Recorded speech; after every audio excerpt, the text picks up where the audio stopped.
Amen. It's a little hard to know what to say in one standalone presentation. Zvinonetsa kuti unyatsoziva zvokutaura chaizvo mukati mepresentation chete yaunenge uchiita.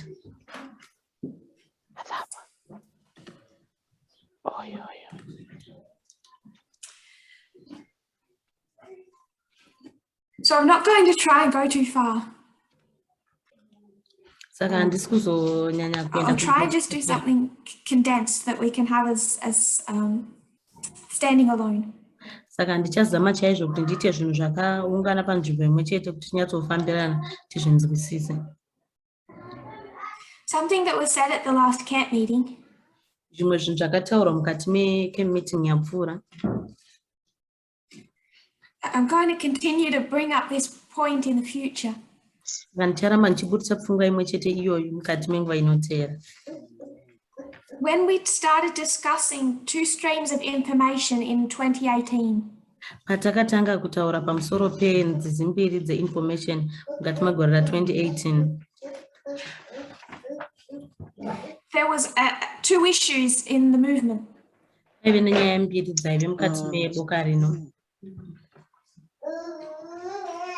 One, most of the movement was looking at the wrong stream of information. Vanhu vazhinji mukati meboka rino vaitarisa kudivi risiri iro renhau. And the second problem, dambudziko rechipiri,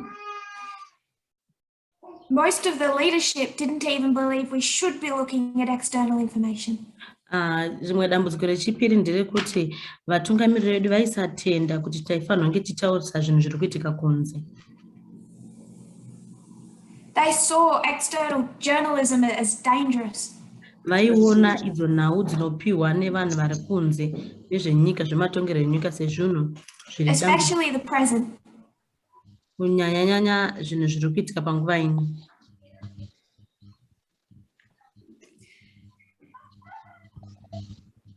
We had to fight both of those errors when we began to speak about two streams of information. Saka patikatanga kutaura pamusoro penzizi mbiri taifanira kutoti titorwisa matambudziko iwaya ari mairi. I did the painful and unthinkable for me.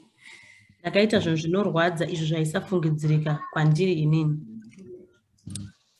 I went back and listened to myself. Ndakadzokera ndikanonyatsozviteerera ini kuti ndaiti chii. The last presentation of the last camp meeting. Chidzidzo chekupedzisira chatikaita mukati mecamp meeting yapfuura. Where we took the position as a movement. Apo patakatora chidzidzo isu seboka rino. That understanding LGBT issues biblically. Kuti kunzwisisa nhau dzevanhu vanorarama vari ngochani tichibva mukati mebhaibheri.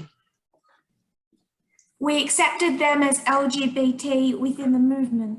Saka takavatambira isu seboka sevanhu vanorarama vari ngochani vakadaro. Not just as members. Kwete sevanhu vari ngori senhengo the freedom to live LGBT. Kuti uyezve vane simba nekusungunuka kuti vararame in the eyes of God and his movement. Kuti vararame vari ngochani mumaziso evanhu nemaziso aMwari mukati meboka rino. Practicing LGBT. Vachirarama chingochani ichocho.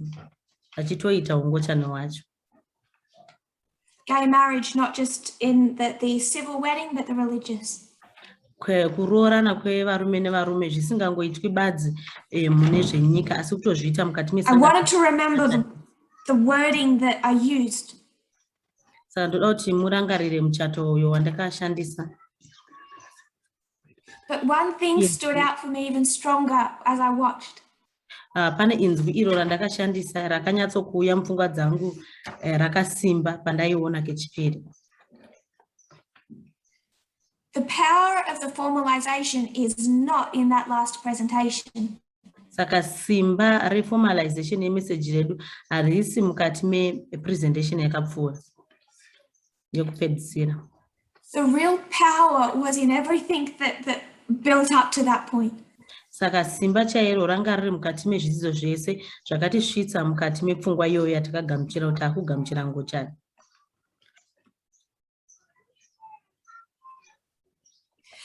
The last 3 years, we could argue. Makore matatu apfuura taigona kupa makakatanoi kuti. And we could argue the last 2 years. Taigona kutaura kuti mukati memakore mairi apfuura. The last 32 years. Kuti mukati memakore 32 apfuura. The last 18 months. Mukati memamwedzi 18 yapfuura. Or just the camp meeting itself. Kana ungoti kubva pacamp meeting iyo yapfuura pachezvayo. That's where the power came from. Apa ndo panobva simba reformalization yedu. Within Adventism, there is conservative and liberal.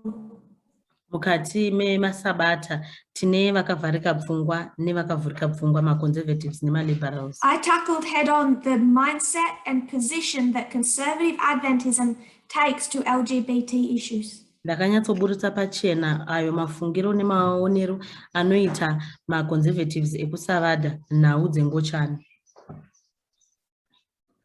But Elder Paminda dismantled the best that liberalism has to offer.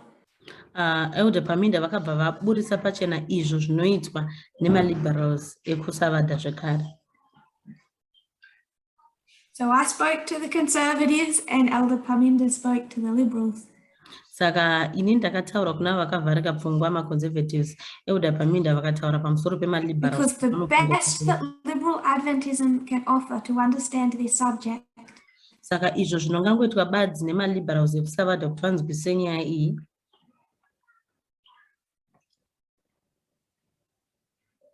Is either throwaway inspiration.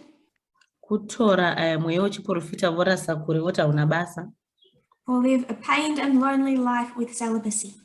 Kana kuti munhu ngaangorarama zvake upenyu hwake asina kuroora kana kuroorwa iye ari ngochani asingaiti zvepabonde.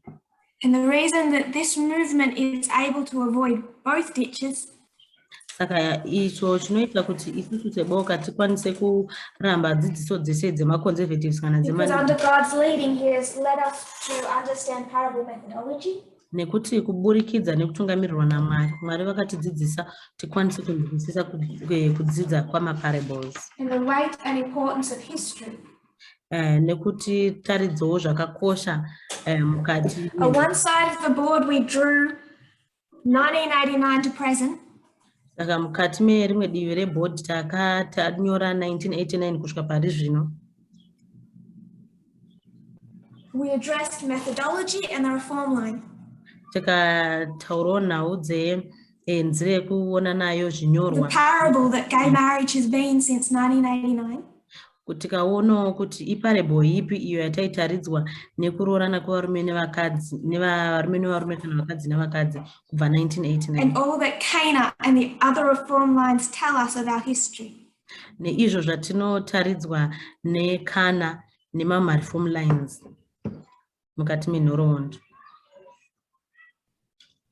On the other side of the board, we laid out about 2,500 years.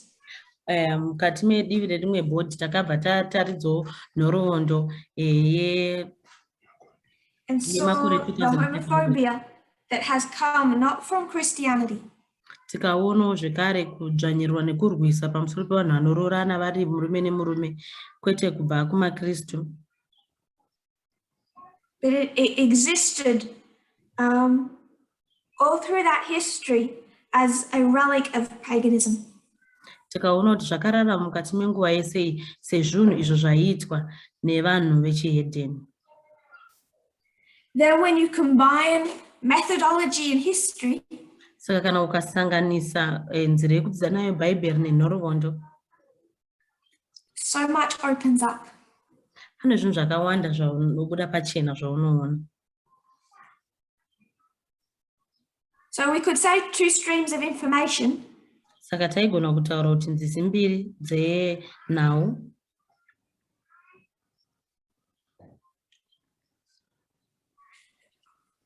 What is the stream? Saka nzizi ndeipi? What are both streams? kana kuti dzese dziri mbiri. I would argue they're both not just a source, but journalism. Asi ndinogona kutaura kuti dzese dziri mbiri kwete padzinobva asi kuti journalism, kutorwa kwenhau. People use Twitter as a source. Vanhu vanoshandisa Twitter senzira yekuwana nayo nhau. Instagram, Facebook, YouTube. Instagram, Facebook ne YouTube. We've been talking journalism. Isusu taitaura pamusoro pekutorwa kwenhau, iya inonzi journalism. That's what we see in 1996 formalized. Saka ndo zvatinoona izvo zvichiformalizwa mukati megore ra 1996.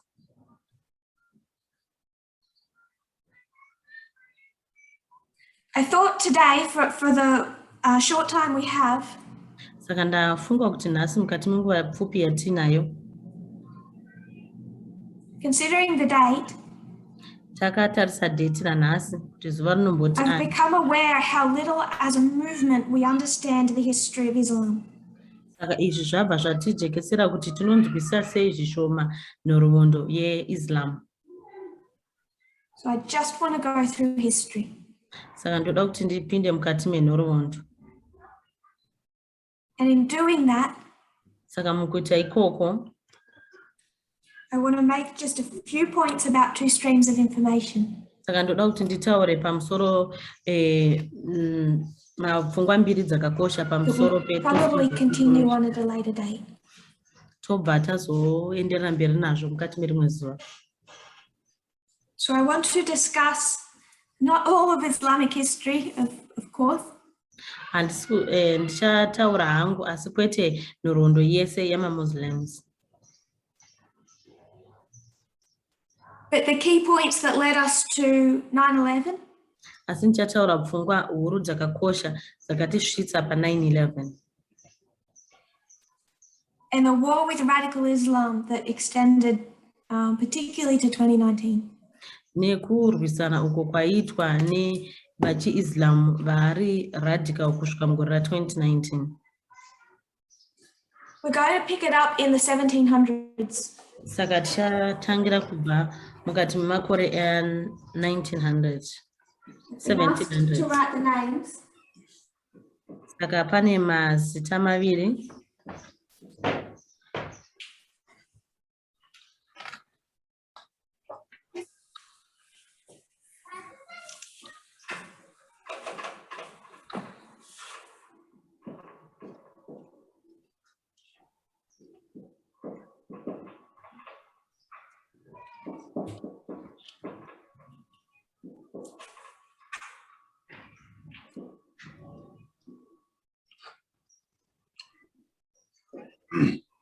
Muhammad bin Abd al-Wahhab.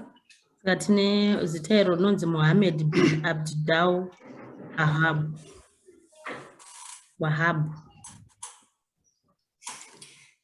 The translators will speak to you after the presentation, I can tell.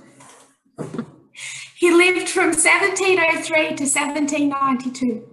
Akararama kubva mukati megore ra1703 kusvika mukati megore ra1792. So this is a man from the 1700s. Saka uyu murume watinoona kubva mukati megore ra1700. He became very influential, Anova munhu wakakurumbira chaizvo, very controversial. obva ava nemakakatanwa paari. He sought to revive and purify Islam from what he perceived as non-Islamic popular religious beliefs and practices by returning to what he believed were the fundamental principles of the Islamic religion. This should be the top of your... Saka murume uyu anotsvaga chaizvo kuti agadziridze nekugadzirisa zvakanaka Islam, achiita kuti iye zvaanoda iye inge iri izvozvo. Aiona mapractices, aiona kuti aya ndo chaiwo chaiwo aifunga ndechiIslam, ndokwaida kuti vanhu vadzokere vechiIslam. So 1700s, he says we're going to purify Islam. Mukati magore ma1700s akabva toda kugadzirisa zvakanaka chiIslam. 1700s, he says they're going to purify Islam. mukati megore ra1700s anotaura kuti vanoda kunyatsogadzirisa chimuslim zvakanaka. And in his main theological treatise, he presents a strong anti-Christian and anti-Judaic stance. Saka mukati mechinyorwa chake akagadzira pfungwa yakasimba chaizvo yairwisana nechikristu nechijudha mukati mekunyora He make. saw it as his mission to restore a more pure and original form of the faith of Islam, and he advocated for a literalist interpretation of the Quran and its laws.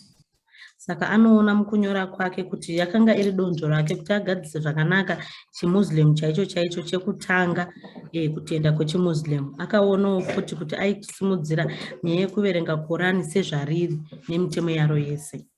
So there are two branches of Islam. Saka tikuona kuti tine mapoka maviri echimuslim, Sunni and Shia. Saka tine vanonzi maSunni nemashia. Within Sunni, there's about 4 schools of thought. Saka muSunni tinoona kuti mune vanhu 4 vane maonero akasiyana, maonero 4. One of these is Wahhabism. Imwe yacho iri muSunni inonzi Wahhabism. It developed from this man. Saka inobva pamurume iyeyo atabva mukutaura Muhammad bin Abdul Wahhab. And it is the most radical and the most conservative. Saka ndiyo inova yakanyanya stereki uyezve ndo iri conservative. Now this was not particularly popular. Saka iyi yanga isingazikamwi nevanhu vakawanda. He was rejected by his father and his brother. Saka akarambiwa nababa wake uyezve nemukoma wake.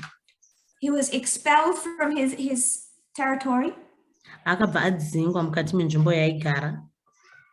And when he was expelled, someone invited him and said, "Come to my territory." Saka paakadzikwa pane umwe wakamudana akati uya uzogara kunzvimbo kwangu kwandinogara inini. The ruler of Daria. Akadanwa neuyo mutungamiriri inonzi Dirihal. So the ruler of Daria tells Wahhab, "Come live with me." Saka uyo mutungamiriri wekuDhiria akati kuna Wahhab, uya uzogara nini.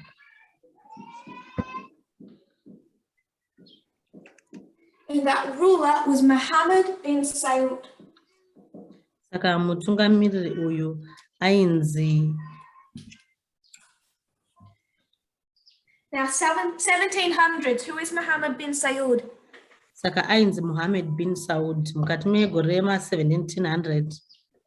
Why is this called the Saudi Arabian Peninsula? Saka sei iyi yainzi zvoni Saudi Arabian Peninsula kureva nzvimbo yevanhu vekuSaudi Arabia. Because it's ruled by the house of Saud. Nekuti yaitungamirirwa neimba yemaSaudi. It would be like calling Australia the island of Lambert.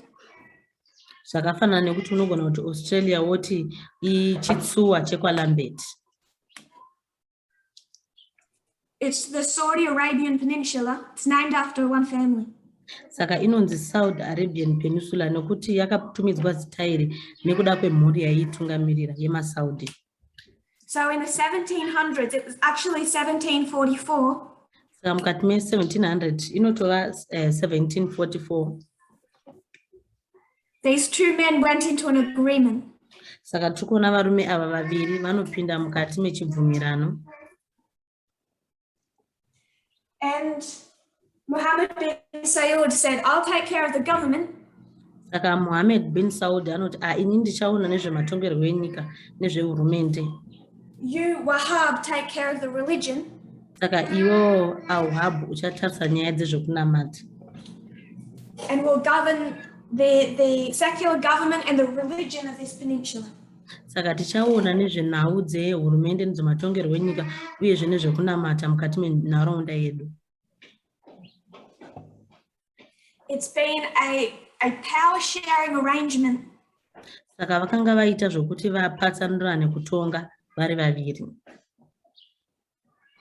It has remained in place for nearly 300 years. Saka yakaramba iripo kwemakore anosvika 300. This is what gave the house of Saud so much religious legitimacy. Saka izvi ndo zvakaita kuti imba yevanhu vekuSaudi irambe iri muchigaro kwenguva yakareba. So there was this political religious alliance. Saka paive nekuchibvumirano chenhau dzematongerwo enyika uyezve nezvekunamata. And the House of Saud had both successes and failures. Saka mhuri iyi yemaSaudi yaitungamirira ine zvayakagona nezvayakatadzawo.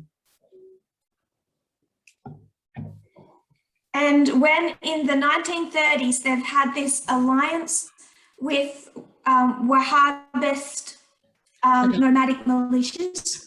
Saka mugore ra1930 vanoitawo chimwe chibvumirano neavo veWahhabism. They finally achieved full success.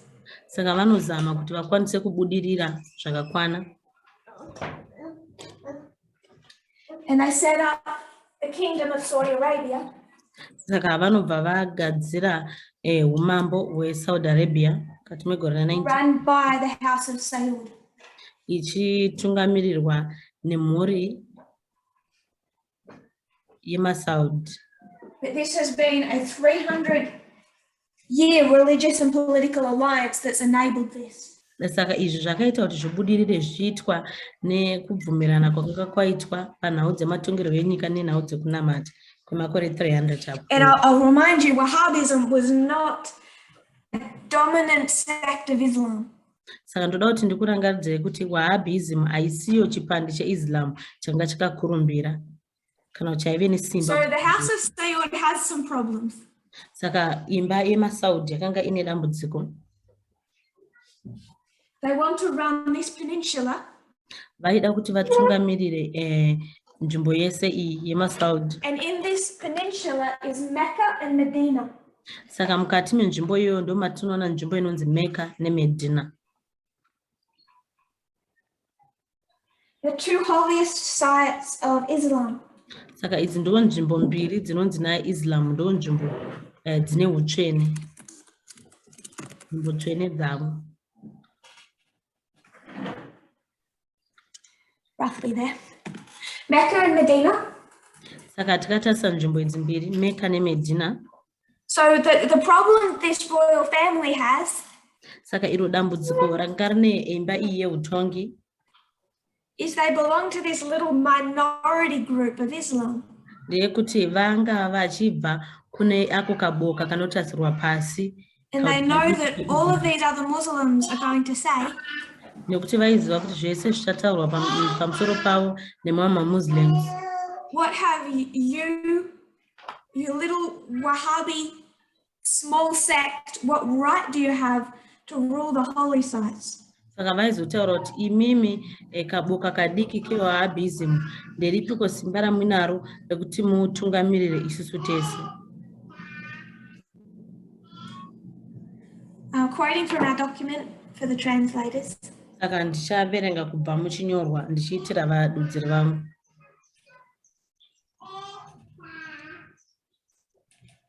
This is from the conversation. Saka ndikutora kubva mukutaurirana.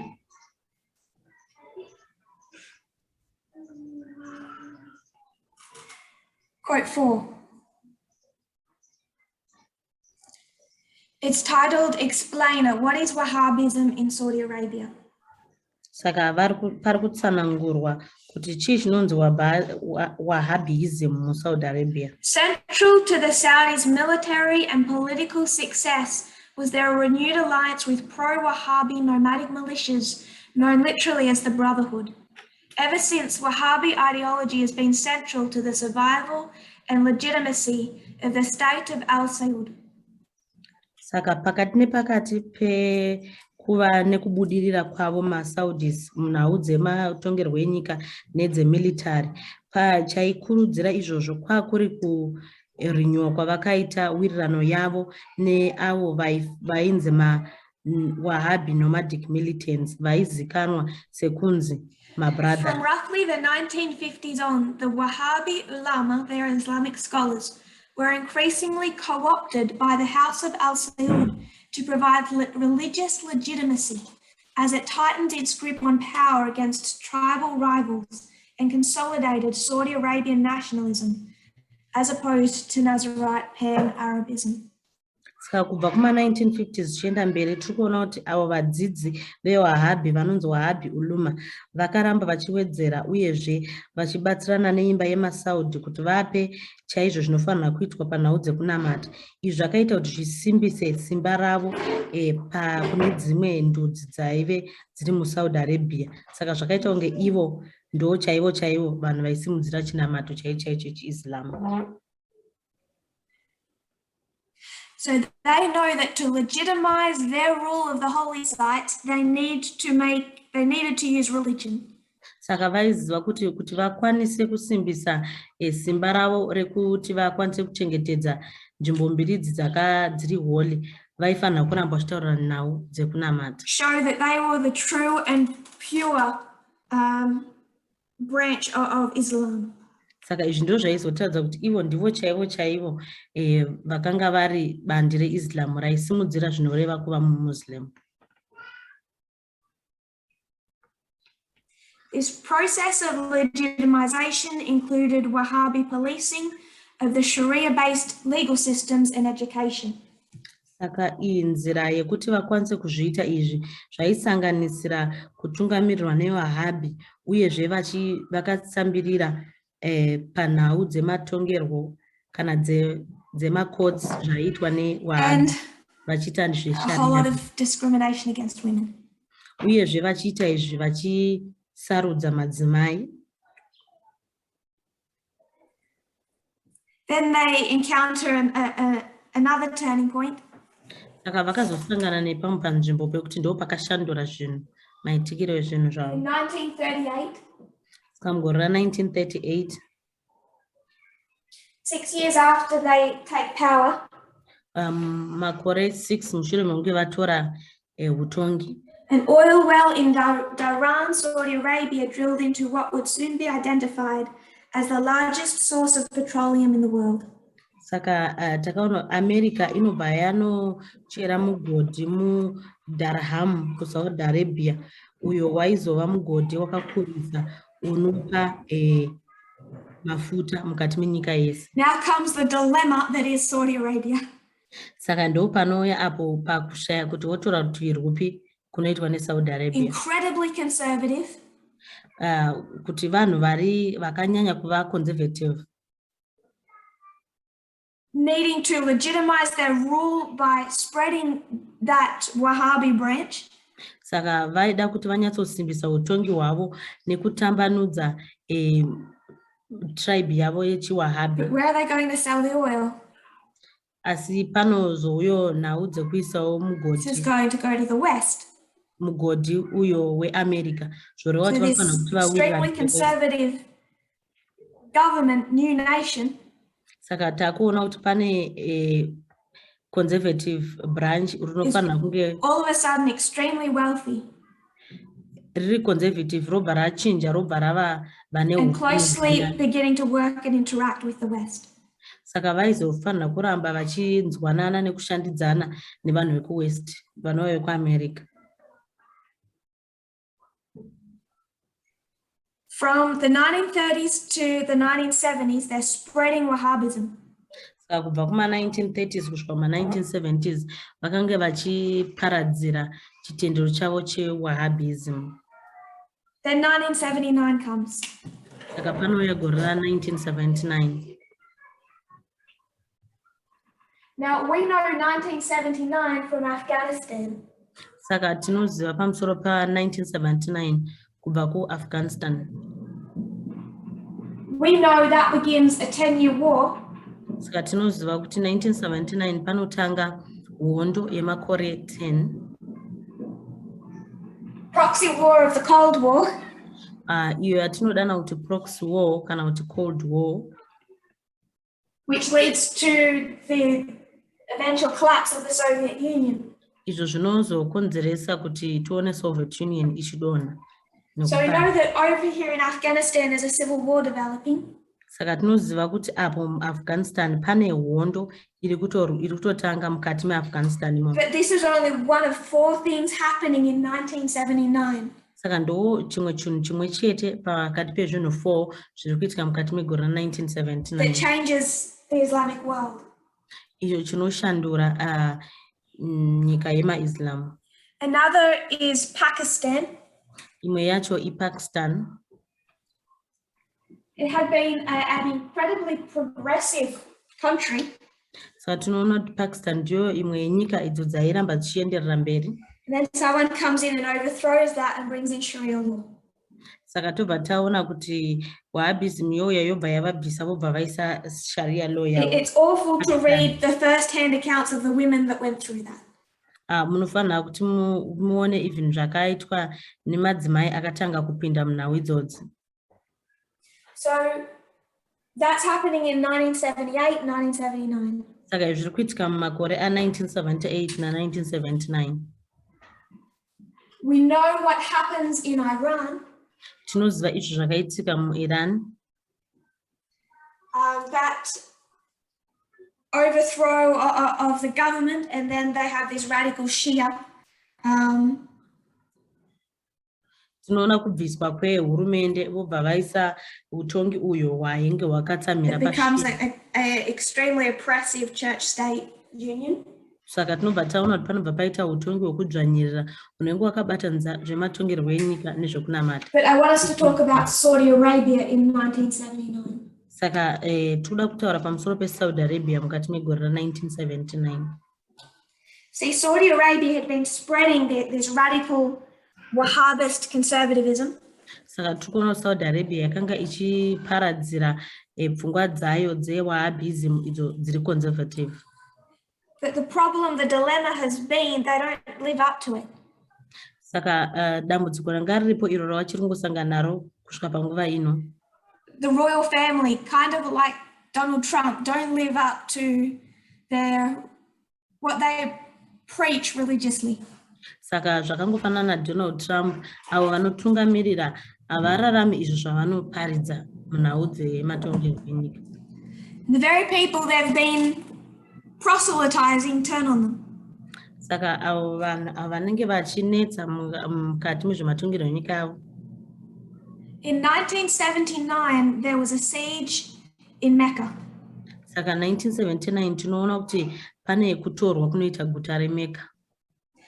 In a stunning strike, a band of 500 Saudi extremists seized the Grand Mosque in Mecca for 2 weeks, publicly calling Saudi rulers puppets of the West and traitors to true Islam. Saka tinoona kuti panguva iyoyi pane strike inoitika, vanhu vanosvika 500 avo vari extreme vechiSaudi vanosvika vobva vatora Grand Mosque, imba yavo yekunamatira muMecca kwemavhiki maviri vachiti imimi vekuSaudi muri So the leader of the attack says that the house of Saud has lost its legitimacy.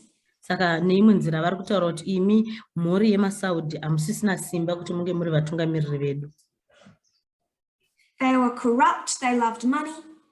Vanovaudza kuti imimi munoda zvechioko mumwe munoda mari stereki. They were bringing in the West. Nokuti maakuunza vanhu vekuWest vekuAmerica. So what the house of Saud has feared all along happened in 1979. Saka izvo zvinhu zvaityiwa neimba yemaSaudi zvakabva zvanyatsoitika mukati megore ra1979.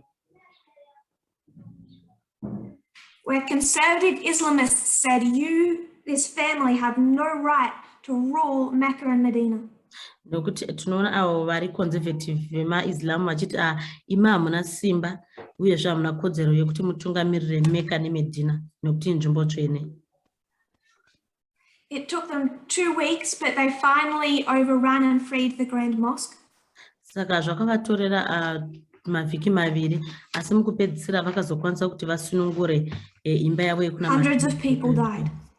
Asi vanhu vazhinji ipapo vakafa, mazana nemazana avanhu. The mosque was full when the siege began.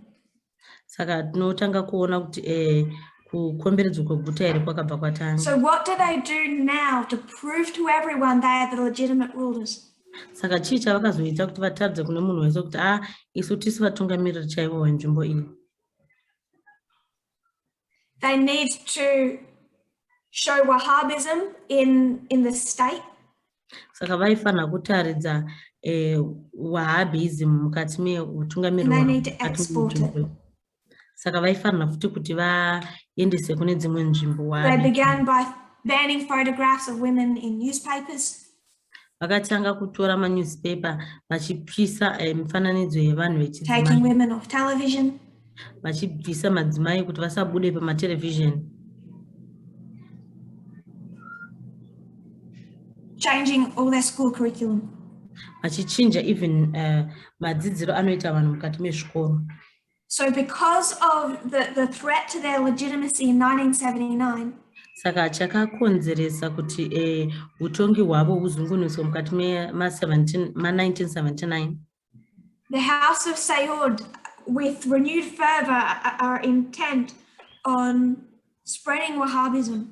saka kuti vakwanise kugamuchirwa zvakakwana vakaona nzira chaiyo chaiyo kuzviita iri yekuparadzira Wahhabism, showing themselves as the true and the pure sect. kuti vanyatsozvitaridza kuti ivo ndivo chaivo chaivo vakanga vari boka chairo chairo reIslam. One of the things they do in the 1980s is confiscate the Quran. Saka zvimwe zvavakaita mukati mema1980s kugadzira zvakanaka Quran. And the government sets up all of these printing presses. Tukaona kuti hurumende yakabva yatanga kugadzirisawo ma-printing presses. They construct their own version of the Quran. Vakatanga kugadzira rudzi rwavo ivo, which is the Quran with all Wahhabi commentary. Vakatanga kugadzira Bible ravo rine Qurani rine ma-commentaries avo. If we took all the Bibles of Adventists zvakafanana nokutotora mabhaibheri ese echisabata and then printed our own Bible with our own movement commentary. Saka tobva tatora mabhaibheri tobva tatangawo magadzira tichiisa ma-commentaries edu isusu emovement muno, ndo zvakaitwa nevanhu. Then they translated into English. Bva totanga kurisa muchirungu. At the height they were printing 8 million copies a year. Saka pagore vaigadzira 800 million mabhaibheri avo iwaya. And then they flooded the world with this amended Quran. Saka vaibva vatanga kuparadzira pasi rese Quran ravo iri rakanyatsogadziriswa. That had Wahhabi commentary. Iro rinenge rine ma-commentaries Wahhabism. Remember, a few decades ago, this was a minority sect. Tiri rangarire kuti makore mashoma pfuura ndo rangarire boka diki diki ratingati minority mukati meMuslim. And a very conservative, radical one. Ende ndiro rakanga riri conservative zvakanyanya. So one passage in the Quran that's addressing Allah. Saka pane imwe chidimbu mukati meBhaibheri ravo chikutaura pamusoro paAllah. Says those who earned your anger. Kuti avo vanowana kutsamwa kwenyu. Then in brackets the Wahhabi commentary. Saka robva mumabrackets vobva vaisa commentary yavo yechiWahhabi. They've added in such as the Jews. Robva vawedzerera kuti vakafanana nemaJudha. Nor of those who went astray. Kana kuti avo vese vakarasika. Now in brackets. Vobva vaisa zvekare mumabrackets. Such as the Christians. Kuti vakafanana nemaKristu. And this has become the dominant Quran today. Saka iri ndo rakava Qurani riri kuzikamwa nevanhu vazhinji muzuva ranhasi. So there's a lot of effort that they've put in different avenues to legitimize their rule. Saka vane zvakawanda zvavakaita kuti vakwanise kuzvitaridza kuti ivo ndivo chaivo chaivo vatongi. But the key point was given to them with the Afghanistan war. Asi pfungwa chaiyo chaiyo yakakosha yakapuwa kwavari mukati me a relative progressive country, Pakistan. Saka tikuona kuti iyo nyika yaienderera mberi yePakistan. I won't give his full name, he's just known as Zia.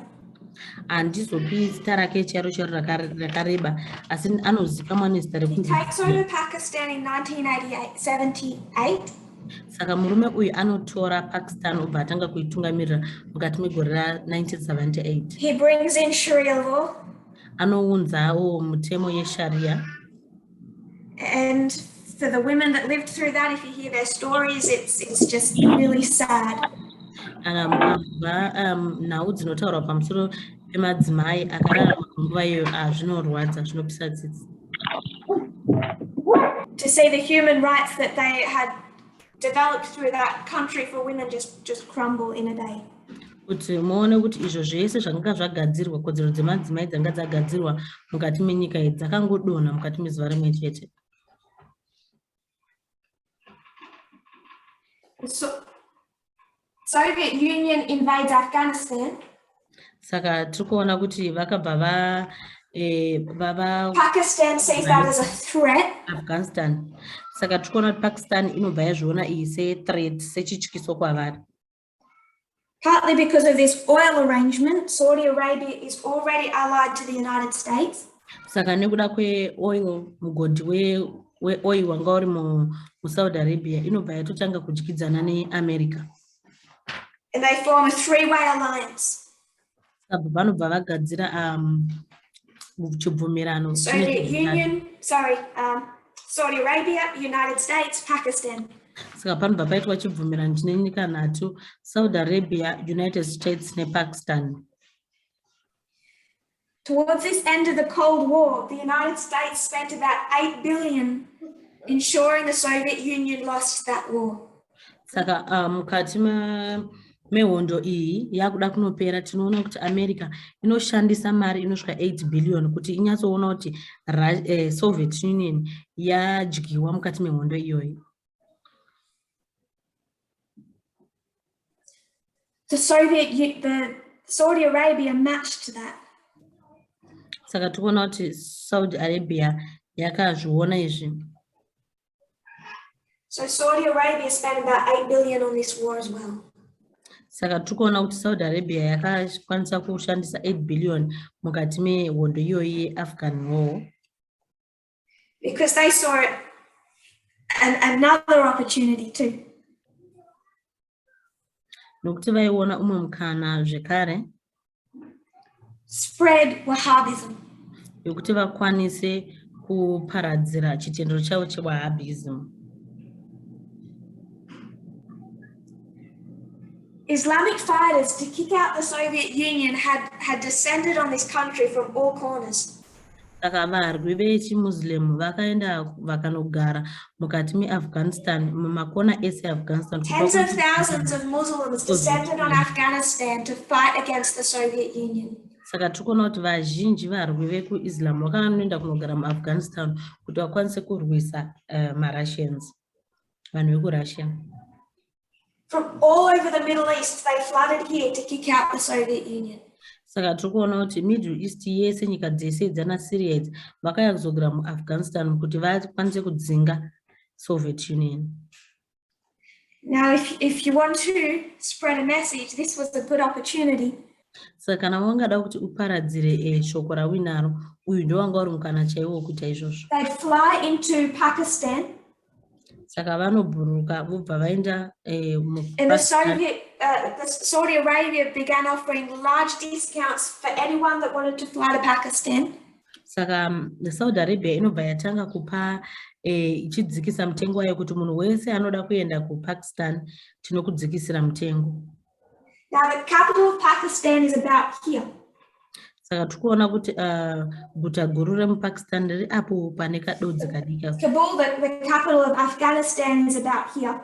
Toona kuti Kabul yekuAfghanistan iri nechiapo paiswa kamwe kachido.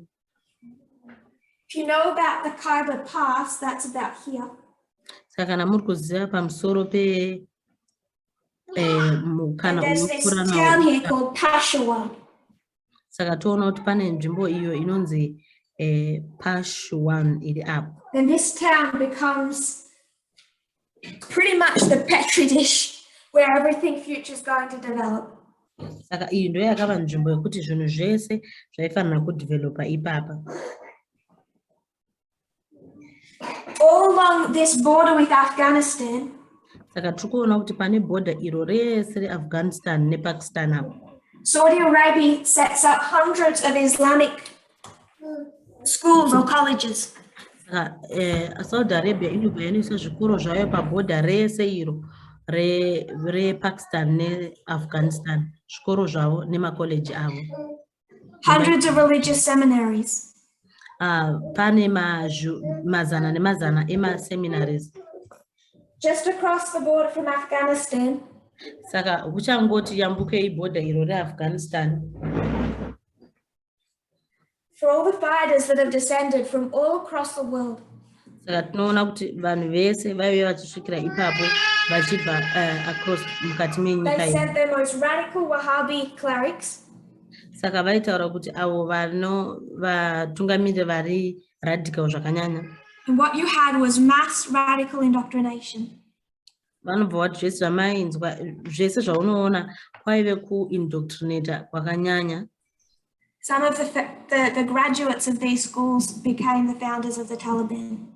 Saka vese ava vaiva vachiindoctrinatwa chitendero chavo ichi. Saka unoona kuti vese vakadzidza ipapo vazhinji And out of these schools would rise the fighters for Al-Qaeda.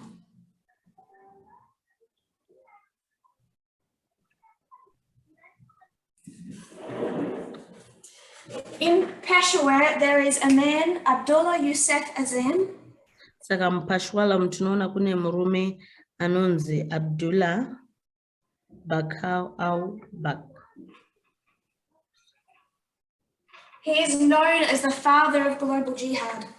Saka pane murume uyu anonzi Abdullah Yusuf Azam anonzi ndiye A baba. Palestinian Sunni Islamic scholar. Saka mudzidzi uyu wechiIslam. He preached both defensive and offensive jihad by Muslims. Saka anonyanya kudzidzisa izvo zvinenge zvichisaidhira maMuslim hondo dzavo dzese dzavanoita. He settled in this hotspot. Saka anoya ogara apo panonzi papashana. And he messaged a friend of his and said, "Come join me in Peshawar." Saka anobva aisira shamwari yake message yekuti uya ugare neni mupashwana. There's big things happening here. Pane zvinhu zvakakura chaizvo zviri kuitika kunoku. That friend who pulled into Peshawar was Osama bin Laden. Saka shamwari yake yaanounza kupashwana ndiye anonzi Osama bin Laden. In 1988, bin Laden created a group called the Base, Al-Qaeda. Saka mugore ra1988 Osama bin Laden anogadzira boka revanhu vanonzi the Base Al-Qaeda. He went to Afghanistan in 1979. Saka mukati megore ra1979 Osama bin Laden anoenda kuAfghanistan. He joined Yusuf Azam in Peshawar in, I think it was 1986. Saka mukati megore ra1986 anoenda kuPeshawar onobatana nemurume uyu shamwari yake anonzi Abdullah Yusuf Azam. In 1988, he forms the Base, Al-Qaeda. Saka mukati megore ra1988 Osama bin Laden anogadzira boka rinonzi 1989, that war ends and the Soviet Union withdraws. Saka mukati megore ra1989 hondo iyi inopera toona vanhu vekuSoviet Union vachibuda Which means where are all the fighters going? Saka zvoreva kuti zvese zvavanga vakagadzirira zvanga zvinyatsoita zvakanaka. With all they learnt in the theological seminaries Saudi Arabia set up. Mune izvo zvese zvavakadzidza kubva muzvikoro zveSaudi Arabia. They go home. Vobva vaenda havo kumba. And Osama bin Laden heads back to Saudi Arabia in 1989. Saka Osama bin Laden ambva adzokera kuSaudi Arabia gore ra1989. Determined to turn what he started here into a global network. Saka achitarisira kuti anokurisa izvo zvinhu zvaakatanga umu mupashani kuti chive chinhu chinoitwa nepasi rese. Now, in this history, there's another issue happening.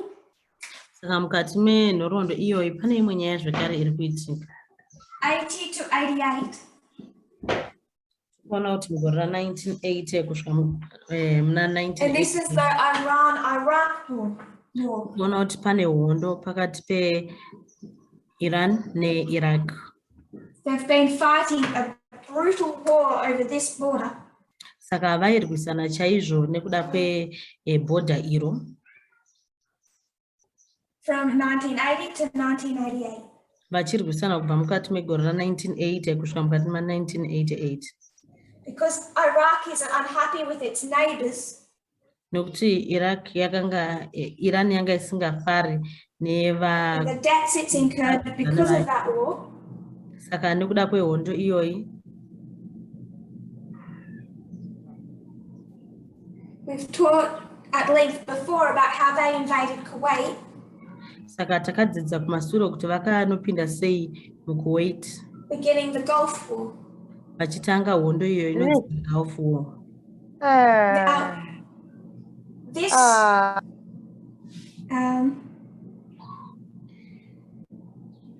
this aggressive behavior by Iraq was unsettling for Saudi Arabia. Saka izvi zvaiitwa neIraq zvinhu zvanga zvisinganyatsotarisirwa kuti zvazviri zvinhu zvisina kunaka. They thought Iraq would turn on them as well. Saka nokuti Iran yakabva yavatarisawo panhau iyoyi. So Osama bin Laden sees his chance.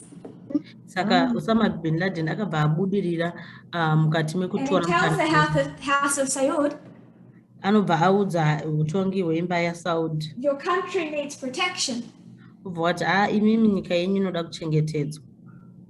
I have all of these wonderful fighters. Saka ndine varwi vangu vese vakakosha vandakagadzira kupashani. Trained in the mountains of Afghanistan. Avo vakanyatsokudzidziswa mukati metsika conservative, strict Wahhabi Muslims. Vari conservative, vari strict pachitendero chechi-Wahhabism. Let me bring in my fighters and we will protect Saudi Arabia from Iraq. Saka regai ndiunze varwi vangu ava tikwanise kuchengetedza Saudi Arabia kubva kune Iraq. But remember this dilemma that the House of Saud has. Saka ngatirangarirei iyo dilemma yakanga ine imba yaSaud. They need that radicalism to justify their leadership. Saka vaida chitendero ichi chiri conservative uye chiri radical chemuslim kuti vakwanise kusimbisa utongi hwavo. But they're also scared of it. Asi ngatirangarirei kuti vari kutyoonazvo izvozvo. Allied to the West. Vanhu vakarerekera kuWest. And in the personal lives of the royal family, not living up to what they preach. Saka nekuda kwaizvozvo vari vanhu vane vari kutonga havasi kurarama zvekare kune izvo zvavari kudzidzisa. So the House of Saud says to Osama bin Laden. Saka imba yaSaud inoti kuna Osama bin Laden. Thank you, but no thanks. Nobva yati tinotenda hako zvangauda kuitira asi hatifungi kuti tinozvida izvozvo. We'll have the United States put their troops on our soil and protect us. Saka nekuti tine America isusu nevarwi vayo vanotichengetedza mukati menyika yedu. And how does that go over with Osama bin Laden? Saka munofunga kuti Osama bin Laden akazvitora sei zvinhu izvozvo? Rejection by his own Wahhabi government in favor of the United States. Kuti iye arambiwa nehurumende yekurudzi rwake rwechihabhi vachida kutora United States of America. This is an article by the Atlantic. Saka ndiri kuverenga kubva muchinyorwa chakanyorwa neAtlantic. Called The 20 Years War. Chine musoro wekuti zvoni hondo yemakore 20. It's written in 2016. Chakanyorwa mukati megore ra2016. Talking about Osama bin Laden, it says the following. Chinotaura pamusoro paOsama bin Laden chobva chataura zvinotevera. His central lament was the presence of US forces in Saudi Arabia or the occupation of the land of the two holiest sites. Following the Iraqi invasion of Kuwait in 1990, bin Laden had offered to defend Saudi Arabia with his Arab Legion, but the Saudi royals decided that the US military would be a better bet. Saka tinoona kuti mukati megore iri Osama bin Laden akanga atanda kuchengetedza Saudi Arabia neboka rake iro akanga agadzira, asi tinoona kuti anorambirwa neutongi hweSaudi Arabia.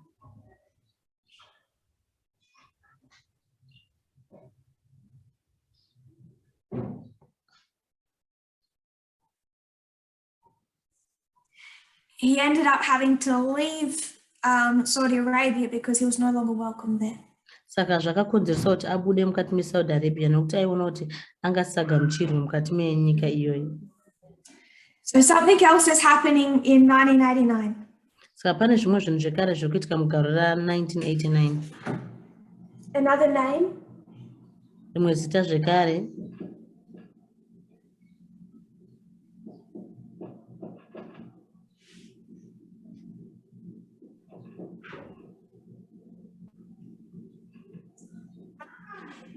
Abu Musab al-Zarqawi. tine murume uyu anonzi Abdul. He arrived in Afghanistan in 1989, Saka tiri kumuona mukati meAfghanistan mugore ra1989 landing in Peshawar. achigara muPeshawar.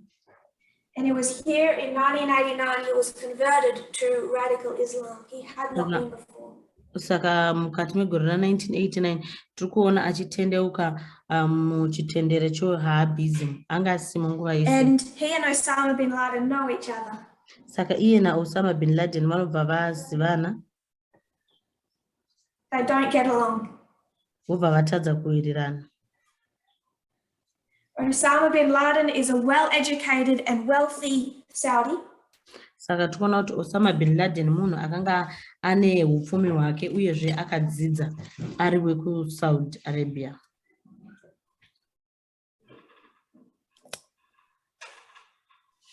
Al-Zarqawi is the opposite. Toona kuti Al-Zarqawi anga ari From Jordan, anga ari aibva kusaidi rekuJordan. semi-literate. Ari munhu aive nekaruzivo mbichana He's described as a former street thug.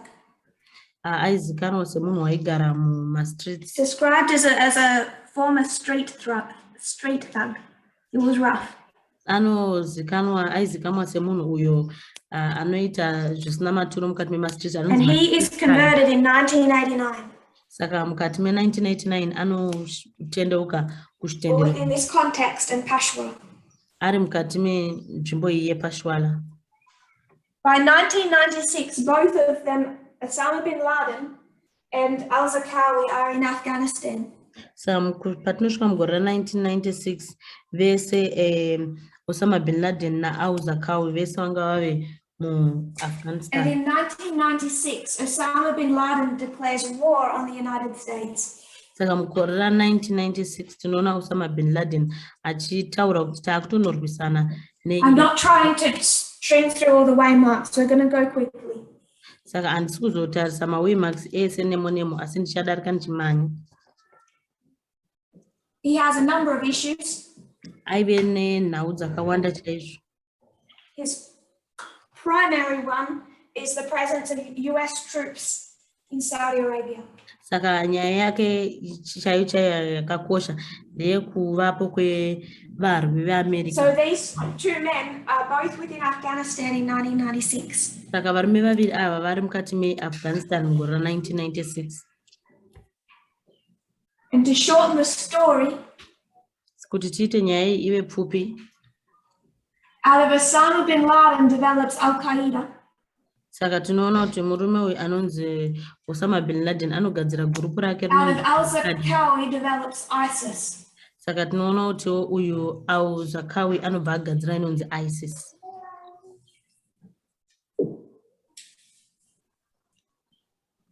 You can't call it ISIS. Tinoti ISIS.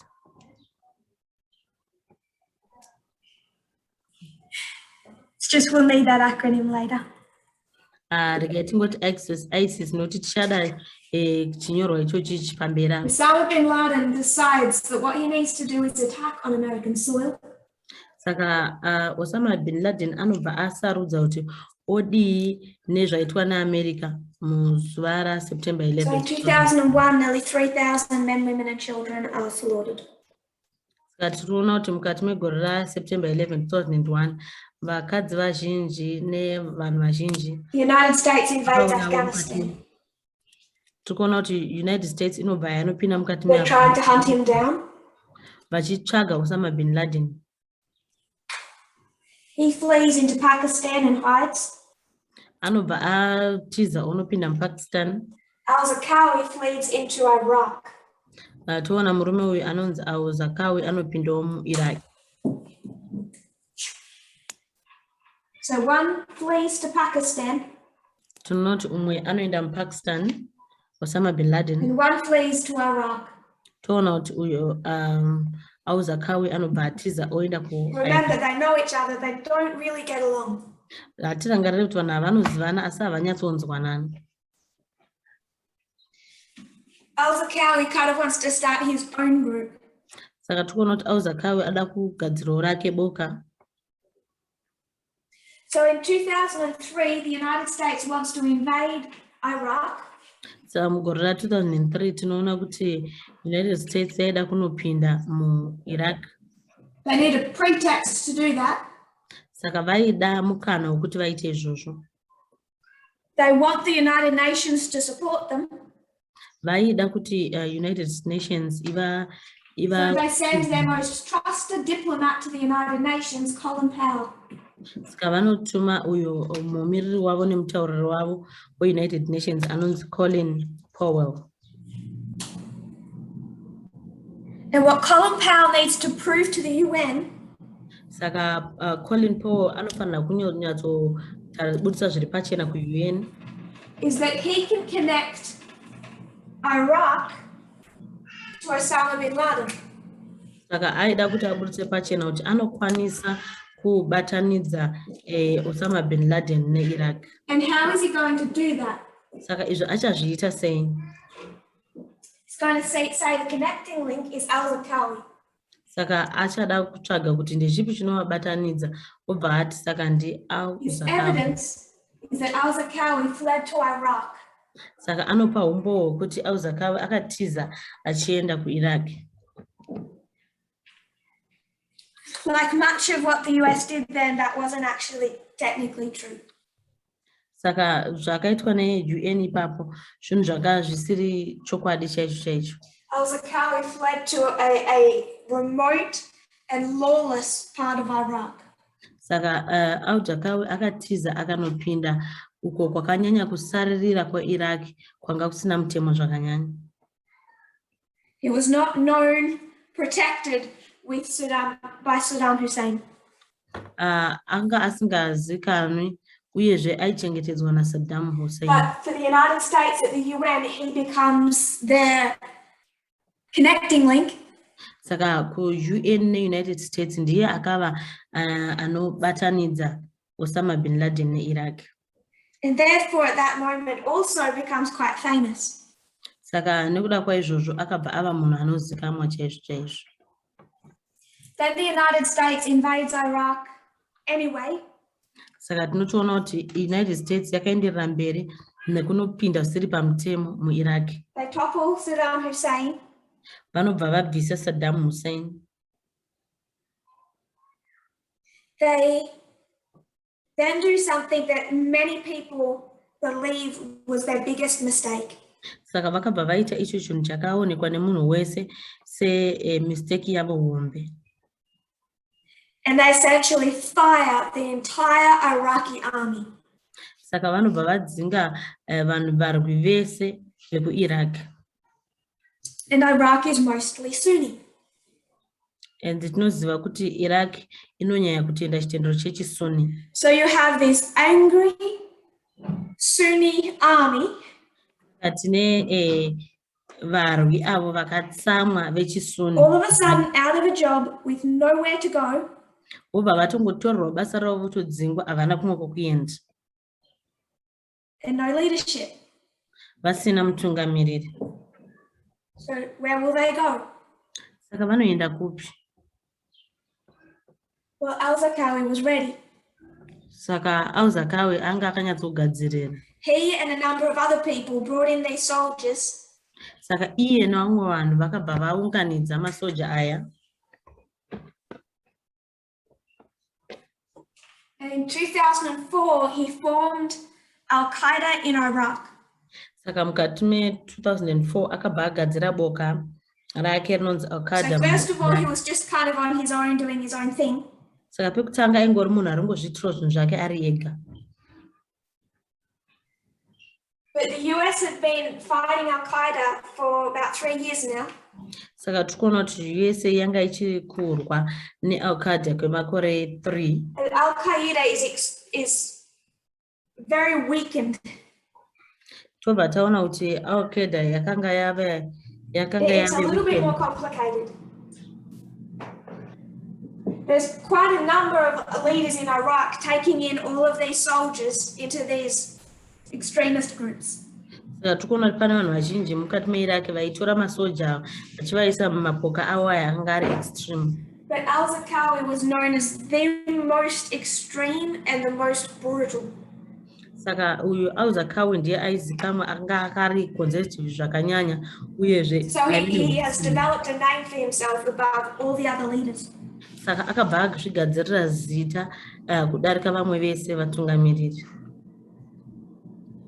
And Al-Qaeda over here, feeling the pressure of the US resistance, Saka Al-Zarqawi achinzwa pressure yanga apiwa even though there has been this tension, this dislike between the two men and the two groups, Saka kunyange zvazvo paive nekusawirirana, paive nekurwisana nekunetsana pakati pevarume ava vari vaviri nemapoka avo. kind of like McDonald's or a supermarket chain, they reach out to al-Zarqawi. Saka nekuda kwaizvozvo vakabva vatsvaga kuti vakwanise kubatana naAl-Zarqawi And say, we'll support you, come under our Al-Qaeda banner. Saka Osama neboka rake vanomva vati iwe Al-Zarqawi tinokusapota, tinokutsigira, uya uye pasi pedu peAl-Qaeda.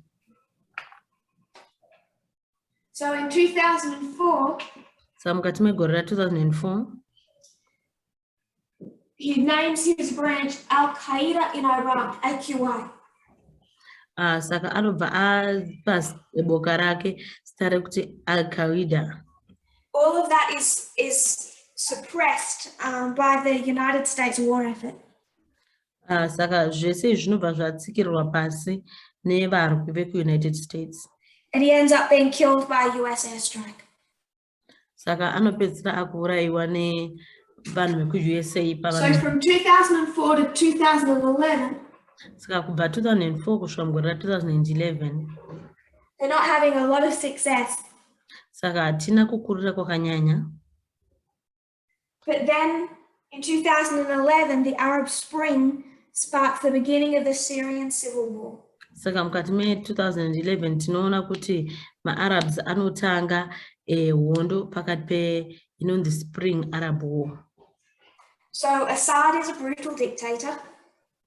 Saka tikuona kuti muSaudi mane magroups ari anotonga You have Assad Saka tina Assad and the rebels. Saka tine mapoka maviri Assad Now, for nevapa. most Western countries, Saka tinoona kuti nyika zhinji dzekuchamhembe dzekuwest and a lot of others, nedzimwewo dzakawanda. it's kind of easy. Good guy, bad guy. Sorry, bad guy, good guy. Saka kana vakatarisa vaizoti Assad ndiye munhu chaiye marebels ndo vanhu vakaipa. Assad, bad guy. Rebels were the good guys. Saka tikuona kuti Assad anga ane vanhu kana vakatarisa marebels vaitiwo So it Assad seems ane simple. vanhu chavasiriwo marebels ndo vanhu chaivo. So Assad says, I'll make this harder. Saka Assad anobva ataura kuti ini ndichanyatsovaomesera zvinhu. I'll make it hard for these countries that claim to believe in civil rights Saka ndoda kuomesera avo nyika dzese dzinotenda mukati merights evanhu. to support the rebels. Saka ndichasapota So what he deliberately does is empty Syria's prisons. Saka zvaakaita akangoenda akanovhurira majeri. He knows when he empties the prisons, Anoziva kuti kana achinge avhurira majeri, the most radical, extremist, violent prisoners anoziva kuti avo maprisoners ari neukasha hwakanyanya uyezve vari quite a violent, number of terrorists, materrorist akanyanya anenge ari mumajeri imomo. they're going to flood into the rebels. Saka vachanyanya vonozara kumarebels ikoko votanga kurwisa. And he deliberately orchestrates that to make it harder for Western nations to support the rebel groups. Saka akazviita izvi kuti ma-Western nations asakwanise kuti atsigire avo vanonzi vapanduki. So all of a sudden, there's all of these rebel groups formed, many of them filled with former prisoners. Saka muchaona kuti mapoka ese ava evapanduki akabva azara nevanhu avo vakanga vari mbori mumajere. Now remember, Al-Zarqawi is dead. Ngatirangarire kuti murume anonzi Al-Zarqawi afa. Al-Qaeda in Iraq is quite shrunk and struggling. Saka boka rinonzi Al-Qaeda riri muIraq riri kutambudzika zvizhinji. But they've shed Al-Qaeda and they have now call themselves the Islamic State in Iraq. Saka vakabva vazvichishandura zita vakatanga kuzviti the Islamic States in Iraq. So they went from Al-Zarqawi 1989. Saka vanobva kuna Al-Zarqawi mugore ra1989. Forms his own rebel groups. Saka mukati megore ra1989 tikuona kuti Al-Zarqawi vakagadzira boka rake revapanduki. Goes into an alliance with Al-Qaeda and becomes Al-Qaeda in Iraq. Saka anobva zova Al-Qaeda muIraq mugore ra. They have a new leader. Vobva vava nemutungamiriri mutsva. Just prior to the Arab Spring. Saka rega ndinyore tisati. Abu Bakr al-Baghdadi. Saka tikuona uyu murume anonzi Abu Bakr al-Baghdadi. They shed their connection to Al-Qaeda. Saka tuona kuti ndo anobatanidza gurupu rinonzi Al-Qaeda. Call themselves the Islamic State in Iraq. Vachizviti ivo ndo the Islamic States muIraq. With the Syrian civil war area opens up for them. Vachiona hondo mukati meSyria ichiitika pamberi pavo. They absorbed many of Assad's freed prisoners in the rebel groups. Vobva vagamuchira avo vakaburiswa mumajere naAssad mukati memagrupu avo And renamed themselves now the Islamic State in Iraq and Syria, ISIS. Saka vobva vazvipa zita rekuti ma-Islamic States muIraq nemuSyria. What I want us to be able to do is trace how it developed. Saka chanoda kuti tione ndechekuti tinyatsotarisisa kuti zvinhu izvi zvakambonyatsokura sei. I won't go a lot into the history past this. Saka handisi kuzonyanya kupinda mukati menhoroondo inopfuura mukati mezvatabva mukutaura izvi. I believe ISIS really forms around 2012. Saka mukati megore ra2012 tinoona ISIS ichigadzirwa.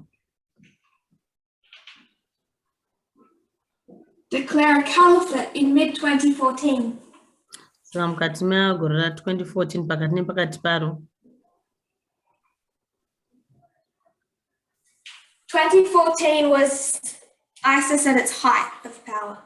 Saka 2014 tikuona ndo patinoona ISIS iri nepamusoro-soro pekutonga kwayo.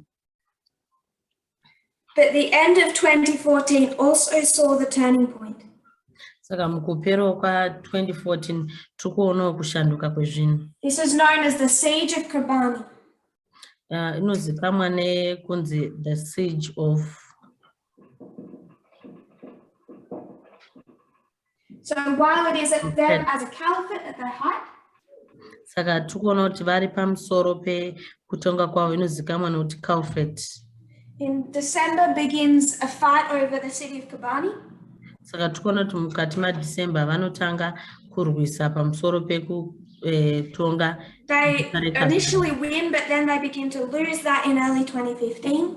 Saka vakawina kekutanga kutora guta iri asi vanotangawo zvekare kudyiwa mukati mekutanga kwegore. Under the pressure of the United States. Nekuda kwepressure yakanga vachipiwa neUnited States. And from 2015 to 2019, they're gradually pushed out. Saka kubva mugore ra2015 kusvika 2019 zvishoma nezvishoma vanenge vachisundidzirwa vachibuda. But in the time period of their height, they carved out a state the size of the United Kingdom. Saka nekuda panguva yavo pavaitonga vakakwanisa kugadzira kaguta kakainzana neUnited Kingdom. 2019, Baghdadi is killed. Mukati megore ra2019 tikuona anonzi Baghdadi anourayiwa. And they lose the last of their land. Vakabva varasikirwawo zvekare nenyika yavo kana kuti nzvimbo yavo yavakanga vainayo. What I wanted us to be able to do was trace the history. Saka chandaida kuti muone ndechekuti tikwanise kutrace nhoroondo iyoyi. You can go right back to Wahhabism. Saka ukada kuitarisisa unoona kuti iri kudzokera kuWahhabism. This was not mainstream Islam. Saka tinoona kuti hapana Islam chaiyo inonzi mainstream Islam. But it was taken on and spread in Saudi Arabia by Saudi Arabia. Saka tikuona kuti yakatorwa ikabva yaparadzirwa muSaudi Arabia. Exported to the Muslim world and beyond. Nekunze kweSaudi Arabia ikabva yaendeswa kure even kusiri. As the need to legitimize their government. Kwese kune maMuslims kuti vakwanise kusimbisa utongi hwavo.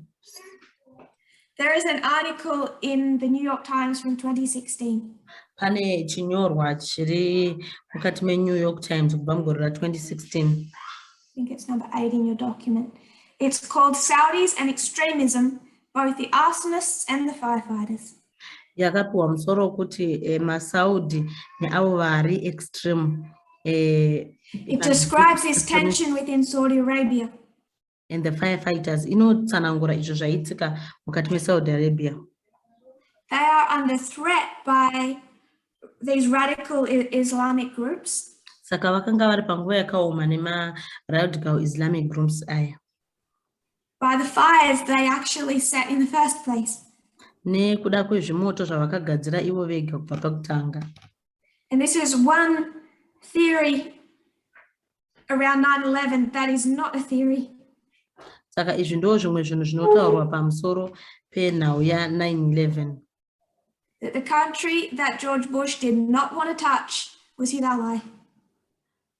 Kuti George Bush iyo nyika yanga asingade kubata ndo yakanga iri ally yake. And it was his ally that was primarily responsible.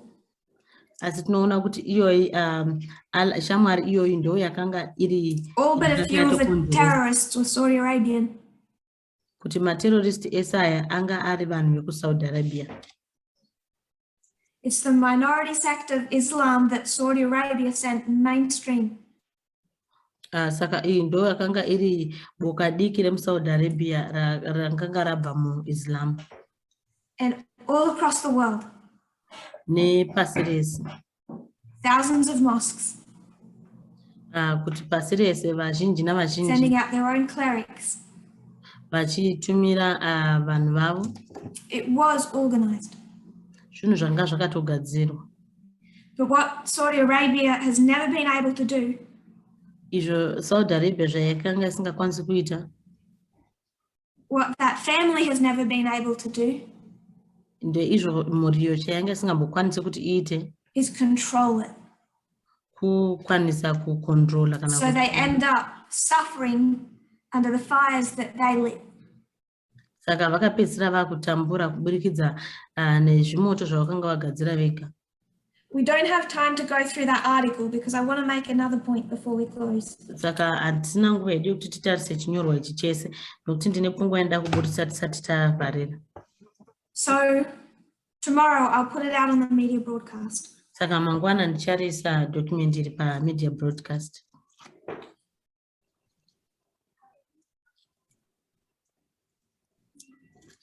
I'll just read these two quotes. Saka ndichaverenga maquotes maviri kubva muchinyorwa ichi. Saudi leaders seek good relations with the West and see jihadist violence as a menace that could endanger their rule, especially now that the Islamic State is staging attacks in the kingdom, 25 attacks in the last 8 months, by the government's account. But they are also driven by their rivalry with Iran, and they depend for legitimacy on a clerical establishment dedicated to a reactionary set of beliefs, those conflicting goals can play out in a bafflingly inconsistent manner. So pari kuti Saudi Arabia, vatungamiriri veSaudi Arabia vaitsvaga kuva neukama hwakanaka neavo vekuwest. Saka vaiona hondo idzi dzejihadhi sechinhu chakaipisisa icho chaizokanganisa utongi hwavo, kunyanya panguva ino yekuti utongi nyika dzemaIslam dzanga dzakutogadzira kunorwisana newest iyi. Vachirwisana mukuverenga kwavo vakanga varwisana kanosvika ka25 mukati me8 months dzekupedzisira. Saka vanoona kuti zvese zvavaita izvi zvaitungamirirwa nekurwisana kwavanga vainako neIran, uyezve vakanga vakazembera kuti There is a broad consensus that the Saudi ideological juggernaut has disrupted local Islamic traditions in dozens of countries, the result of lavish spending on religious outreach for half a century, estimated in the tens of billions of dollars. Saka pane kuwirirana kunoitwa kuti mafungiro echiSaudi Arabia uko kwekuita zvinhu zveku-sacrifice uyezve zvinhu zveviolence ndokwakakanganisa matraditions avo echimuslim mukati menyika dzavo dzakawanda. Izvi zvakakonzeresa kuda kwavo seconds to make controversial point. Kushandisa mari yakawanda. Saka ndine nguva shoma kuti ndiburitse pfungwa idzi dzandataura. I want to go to an article in The Atlantic that was written in 2013. Saka ndoda kuenda mukati mechinyorwa chinonzi Atlantic chakanyorwa mukati megore ra2013.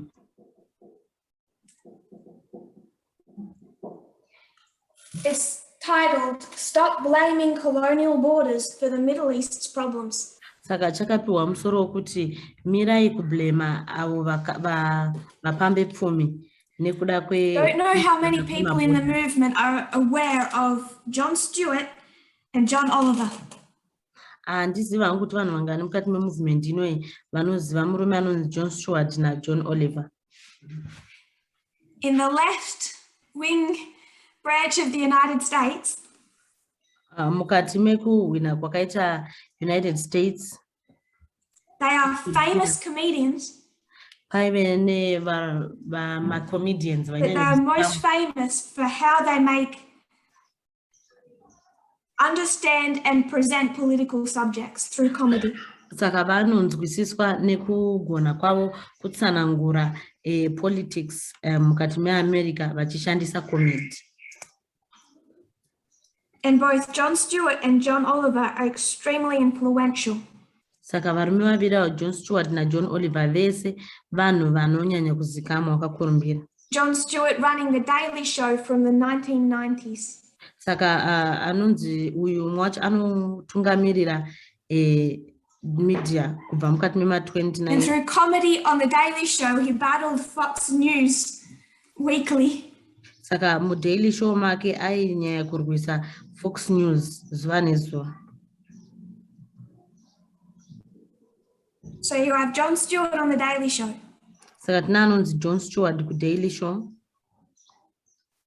And John Oliver got known by working with him on that show. Saka John Oliver hanyatsozivana naye mukushanda mukati meshow iyoyo. And in 2013 they did this political act that was meant to be funny. Saka mukati megore ra2013 vakaita kamutambo aka kaita sort kanofanira kunge kari funny chaizvo kenhau dzematongerwo enyika. John Oliver dressed up as a 19th century British explorer. Saka John Oliver anobva apfeka semunhu wekuBritain avo vakarekare vaifamba vachisora nzvimbo. And with sarcasm saying to John Stewart, saka mukuita je anobva ataura kuna John Stewart achimuwanzira achiti, "There's nothing the Arab respects more, John, than a strong, steady white hand drawing arbitrary lines betwixt their ridiculous tribal alliances." Anobva amuti hapana kana chimwe chinhu chinotaswa chinorespectwa nemaArabhu John, kasi icho kuona murume wechirungu. Recently, The Daily Show joined the growing consensus of commentators declaring that arbitrary, carelessly drawn imperial borders are to blame for all that's wrong with the Middle East today. Saka kumasuro tinoona kuti Daily Show yakanga yabatana izvo zvinotendwa navanhu vazhinji kuti zvinhu zvakaitwa zvokugadzira maborders kuMiddle East ndo zviri kukonzeresa matambudziko ese ariko.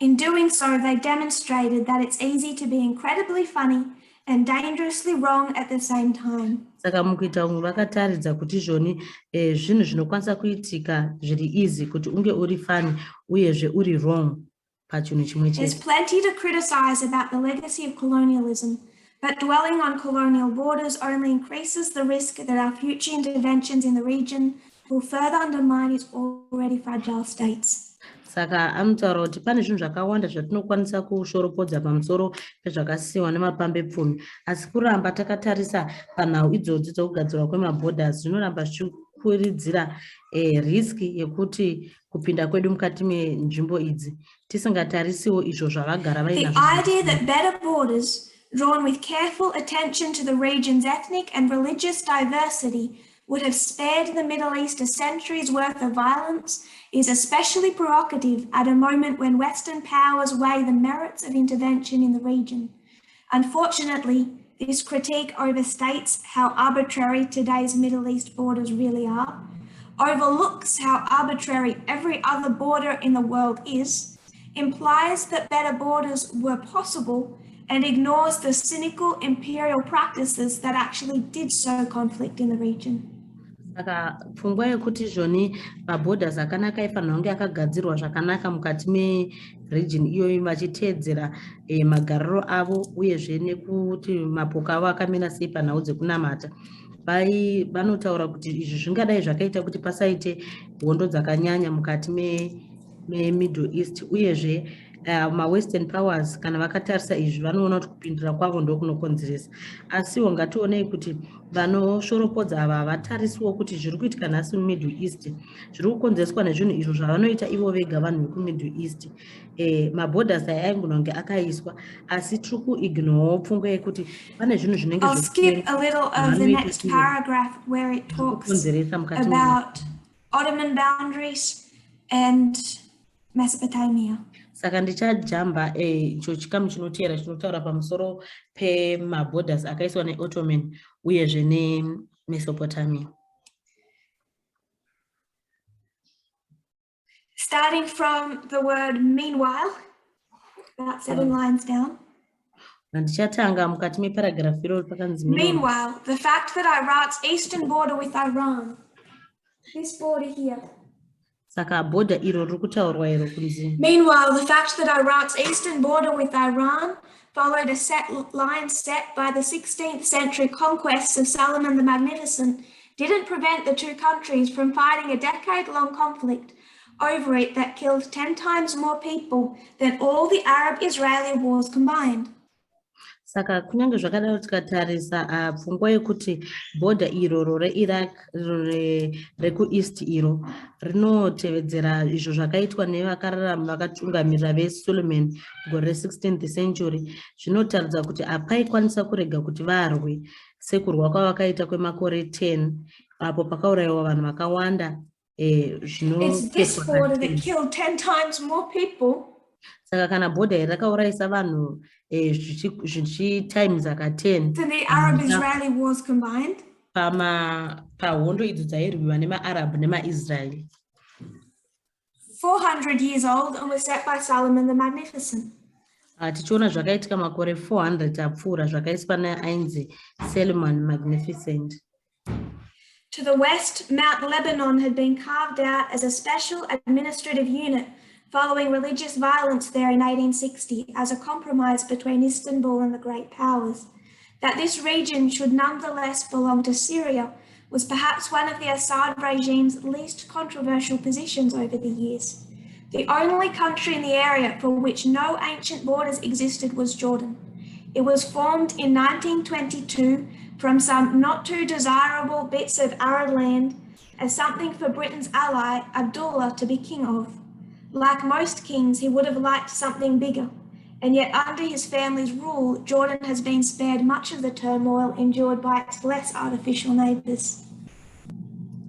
Saka tikuona kuti zvese izvi zvaiitika zvokutaridza kuti mumakore ana 1860 paitika hondo dzeSAIDS tikuona kuti Lebanon kune chekuchamhembe rakanga ragadzirwa seboka rakazvimirira rega, senzvimbo yakazvimirira yega, iyo yakanga yaitwa secompromise kuti itorwe iri kusaidhi reSyria.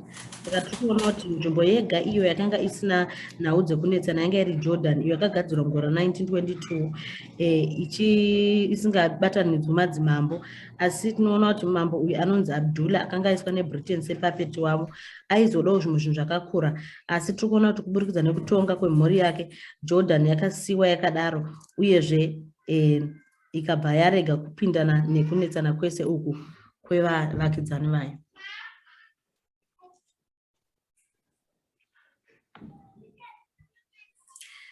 I'll skip the next 2 paragraphs for time, but they're all relevant. Ndichajamba maparagraphs 2 anoteera asi akakosha zvawo nekuda kwenguva. So they say, what if the British and French had created one big Arab state? Saka vanobvunza kuti kana dai Britain yakapindira yobva yagadzira one Arab state zvaizodii? Any such state would still have faced difficulty with its Christian, Kurdish and Shiite minorities, and with Iraq, Egypt, Syria and Saudi Arabia all asserting their own claims to preeminence in the Arab world, the question of leadership would have been contentious.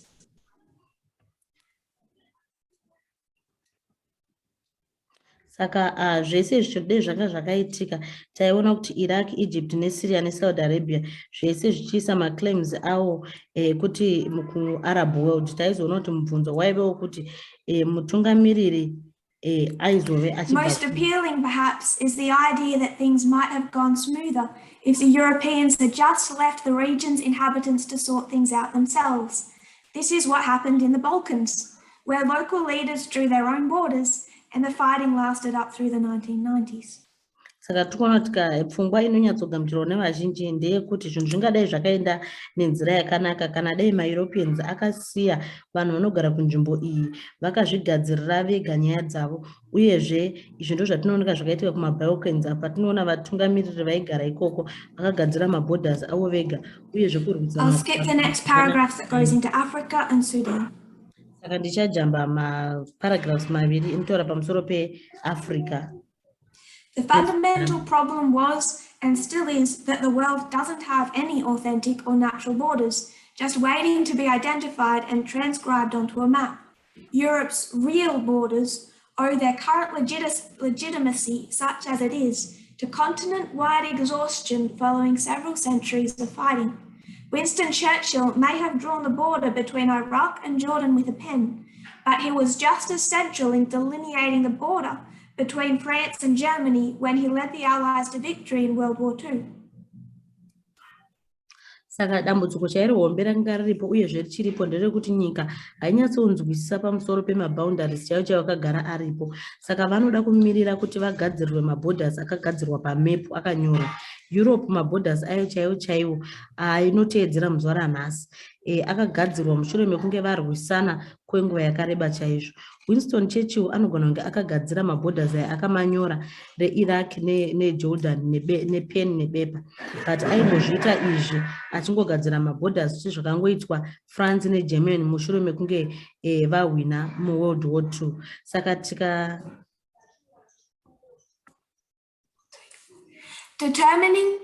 Determining whether Alsace and Lorraine would be French or German was never as simple as just sending a commission to find out where the French people stopped and the German people started. Rather, the territory was awarded as a prize following each of Europe's bloody conflicts. Similarly, no commission, no matter the good intentions, could have been expected to find the magic line that got all the Sunnis on one side, the Shiites on the other, and the oil right in the middle. Saka tichitarisa nhau idzi kuti Alsace and Lorraine zvaigona kunge iri yekuFrance here kana kuti iri yekuGermany, tinoona kuti murume uyu akagadzira maborders uyu haana kungotuma commission yainofanira kunotarisa kuti vanhu vekuFrance vari kuperera papi, vekuGermany vari kutangira papi, asi territory iyi yakapiwa mushure mekunge paita kurwisana kwakadeura ropa zhinji mukati menzvimbo iyi.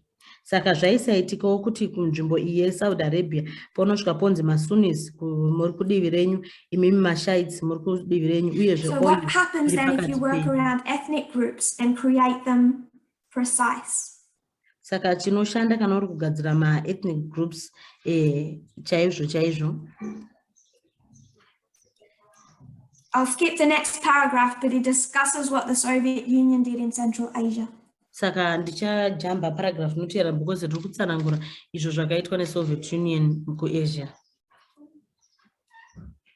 It didn't, in short, it didn't work.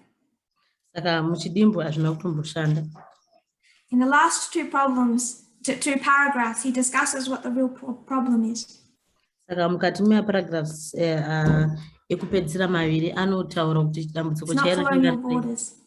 Saka dambudziko harisi panhau yemaborders kuti munogumira papi. Think borders are a problem? Saka maborders ariwo dambudziko. Look to Europe and 2 world wars. Ngatidzokerei kuEurope tonotarisa hondo mbiri dzakaitika. They're always messy. Tinoona kuti dzinotopisa tsitsi hondo idzodzi. Winston Churchill drew theirs as well as some in the Middle East. Saka Winston Churchill akangoita izvozvo zvakangoitwa zvikuwo kuMiddle East.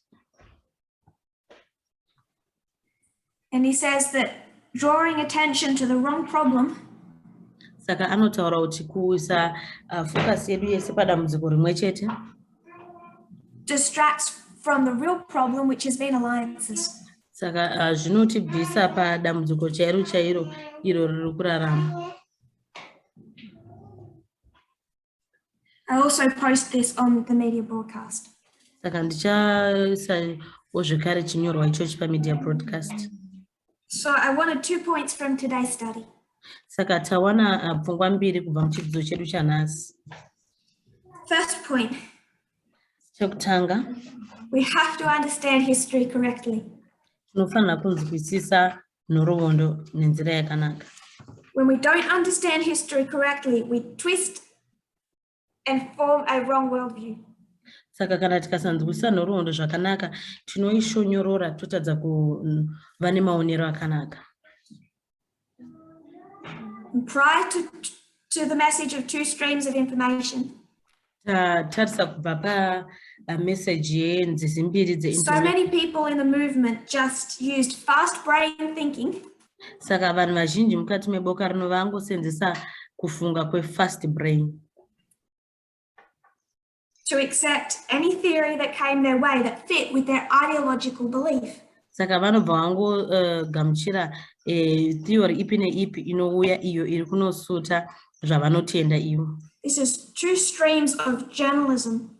Saka isi tiri kutaura pamusoro penzizi mbiri panhau. There is the danger in the movement that we continue with fast brain thinking. Saka pane dambudziko iro rinoitika mukati meboka rino pamusoro kufunga ne-fast brain. Fed off comedians, social media, YouTube. Icho zvema-comedians, social media, nema-comedians. Social media influencers. Icho zvinoitwa ne-social media. And snappy memes. A meme, it's okay. Things that agree with our worldview because they seem left-wing. Zvinhu izvo zvinowirira nemaonero edu nekuti tinozviwana kuriboshwe ku-left wing. If you say, well, if they make some mistakes, what's the harm? Saka iwe unobva wati kana vari kuita mamwe ma-mistakes dambudziko rinozoita rei? And I'm saying there is a harm. Ini ndiri kukuudzai kuti pariripo dambudziko pane zvinotokanganisa. It's frankly dangerous. Izvozvo zvinhu zvine dambudziko guru chaizvo. For everything you imbibe and the work you're meant to do in a couple months' time. Saka kana une zvinhu zvaungagamuchira uchizvisa mauri mukati memamanzi akati wandei zvinhu zvauri kufanira kudzidza. Whatever date Panium is. Chero tingafunga date kuti Panium ndoida. Tichatarisa mazviri. The minute we twist the story to agree with our narrative, we're in danger.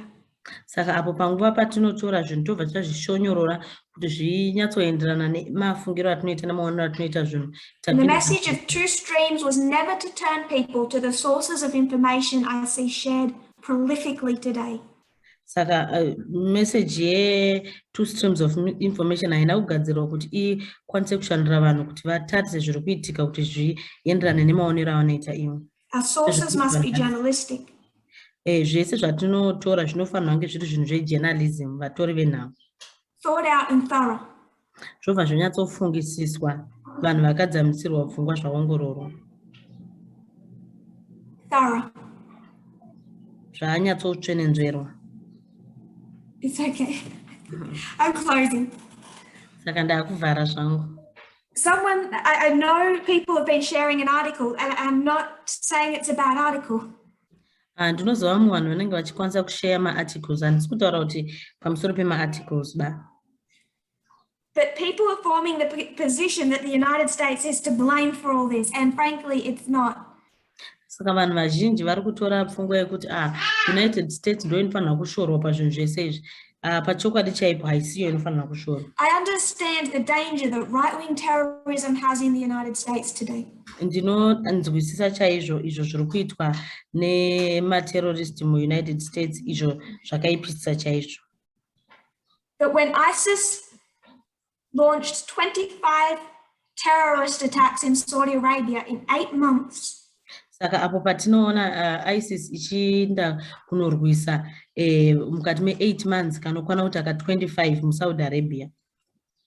Do you think they launched 25 in Saudi Arabia and none in the United States because they gave up hating the United States? Munofunga kuti vakangoisa 25 here kuSaudi Arabia ivo vachiramba vachingovenga United States. United States votadza kuisa kana 1. No. Hazviiti izvozvo. It's because the United States took precautions against Islamic terrorism. Nekuti United States inotora divi panhau dze. When we form these arguments, ma-Islam. Saka kana tiri kutarisa zvese izvi pfungwa dzese idzi. Somewhere down the road we end up doing the following. Mukufamba kwenguva unopedzisira wakuita zvinoteera. Making excuses for religions and cultures that are oppressive and sexist. Unopedzisira wakuhwanda nemacultures edu ari sexist pazvinhu zvese zvataichiita. Quite a while ago, back in really early 2020 time period. Saka ndatingadzokera kumashure mbijana mukati me 2020 achangotanga. Someone wrote on Facebook. Pano munhu akanyora paFacebook. If it wasn't for the West, all of Africa would be successful democracies. Anoti deno pasina matongi vanhu vekuchamhembe vanhu vekuAfrica vese vangadai vari vanhu. Frankly, I don't agree. Ini handitenderani nazvo. So much gets weaponized now to defend against sexism. Saka zvese zvinobva zvaitwa kuti vanhu vakwanise kuvharidzira udzvanyiriro hwavo hwemadzimai. And frankly, the left buys into it quite often. Saka kazhinji vanobva vasiya zvakashata mazviri kazhinji kacho. I am happy that there is a Muslim woman in Congress. Inini ndinofara chaizvo kuti pane mukadzi wechimuslim muCongress. That Mitch McConnell has to look at every day. Kuti Mitch McConnell anogara achimuona every day. I'm quite proud of her and I'm happy about it. Ndinotofara nekuda kwaizvozvo. But I also want to see these women freed. Asi ndinodawo kuti madzimai aya ave vanhu vari free. Just the way I would want a Mennonite woman to take off her head covering. Zvakangofanana nokuti ndinoda kuti madzimai abvise zvavanosunga mumusoro izvo. We can only speak straight about universal human rights and women's rights.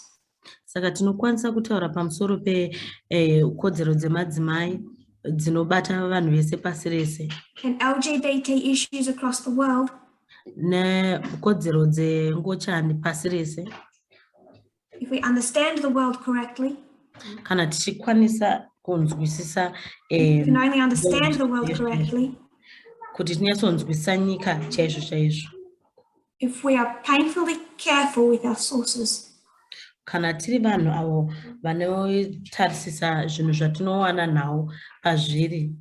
What happened September 11, 2001? Zvakaitika gore ra 2001 musi waSeptember 11. The men, women and children that died in a couple of hours. Vana nemadzimai vakafa mukati menguva diki diki. Let's call it what it is. It's truly awful. Zvinorwadza chaizvo. And that extremism has not gone away. And kuva extreme ikoko hakuna kumboenda. The United States has made terrible mistakes. Saka tinoona kuti United States iri kungotya nguva dzese. Including mistakes that impinge on universal human rights. Nyanya neidzo nyika dzinotenda pamusoro pekodzero dzevanhu. But we cannot let that distract from a correct perspective. Saka izvozvo haifanira kutikanganisa kuti tisanzwisise kubva muchokwadi chaicho chaicho. Repression that has also grown up and spread within religion and culture. Saka kudzvanyirira kwanyanyokura chaizvo zvichiparadzirwa whenever we encounter inside and outside of this movement, saka pese patinosangana nazvo mukati meboka rino kana kunze kweboka rino, there is no excuse. Hapana excuse yekuti kunge pane udzvanyiriri. Kneel with me, we'll close in prayer. Kana mungapfugama neni munamato wokuvhara.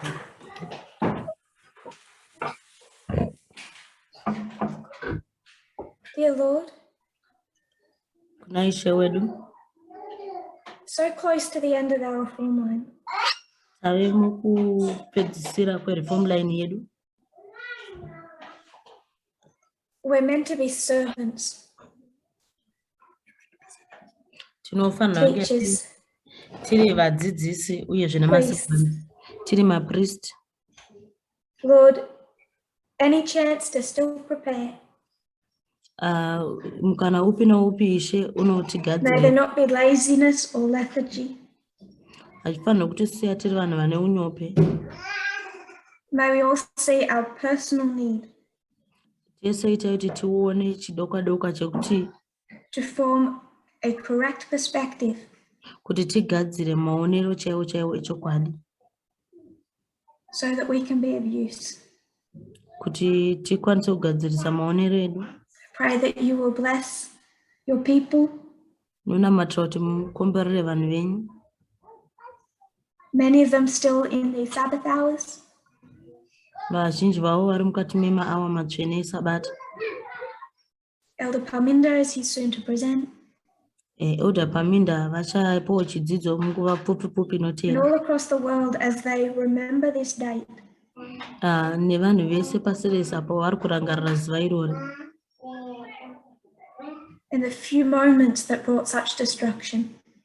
Mukati menguva pfupi iyo ichaunza destruction.